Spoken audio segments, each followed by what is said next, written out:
ఈ గులాబీ జెండా ఎగిరి 24 ఏళ్లు నిండి 25వ సంవత్సరంలోకి వచ్చే నెల 27 తారీఖు నాడు అడుగుపెట్టబోతా ఉన్నాం.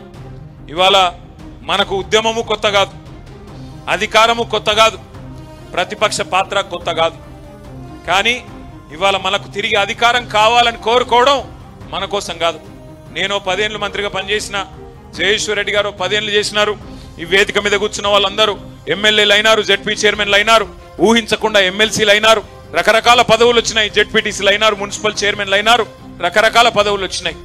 ఇవాళ బీఆర్ఎస్ పార్టీ కొట్లాడుతున్నది, బీఆర్ఎస్ పార్టీ తిరిగి కావాలని కోరుకుంటున్నది అధికారం మన కోసం కాదు.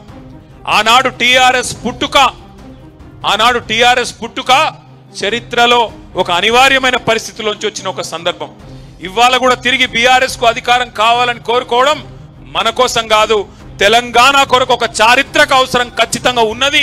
ఈ కర్కశ కాంగ్రెస్ పాలనను ఖచ్చితంగా మళ్ళీ వీళ్ళ పీడను వదిలించాలంటే గులాబీ జెండాతోనైతే తప్ప ఇంకో జెండాతోని కాదు అనే మాట ఇవాళ ప్రజలు గుర్తించినారు.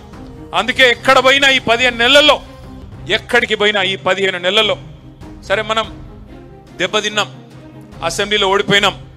ఉమ్మడి నల్గొండ జిల్లాలో ఒక సూర్యాపేట తప్ప 11 స్థానాలు కోల్పోయినాం. పార్లమెంటుకు పోయినాం, పార్లమెంట్లో 2 సీట్లు ఓడిపోయినాం. మొత్తం రాష్ట్ర వ్యాప్తంగా 1 సీటు కూడా రాలేదు. చాలా మంది అన్నారు అయిపోయింది, వీళ్ళ పని అయిపోయింది, ఇక ఉన్న ఎమ్మెల్యేలు వెళ్ళిపోతారు, ఎమ్మెల్సీలు వెళ్ళిపోతారు, అసలు పార్టీయే మూతపడుతుంది అనే మాట కూడా మాట్లాడినారు. కానీ ఒక ఫినిక్స్ పక్షి కదా, ఎట్లా లేసి మళ్ళీ ఆకాశాన్ని అందుకునే విధంగా అద్భుతంగా తన పోరాట పటిమతోని ముందుకు సాగుతుందో అదే విధంగా ఇవాళ కదం దొక్కి అటు కాంగ్రెస్ కు ఇటు బీజేపీకి కాలరాత్రులు చూపెడుతున్న మీ అందరికీ హృదయపూర్వకంగా తలలు వంచి శిరస్సు వంచిన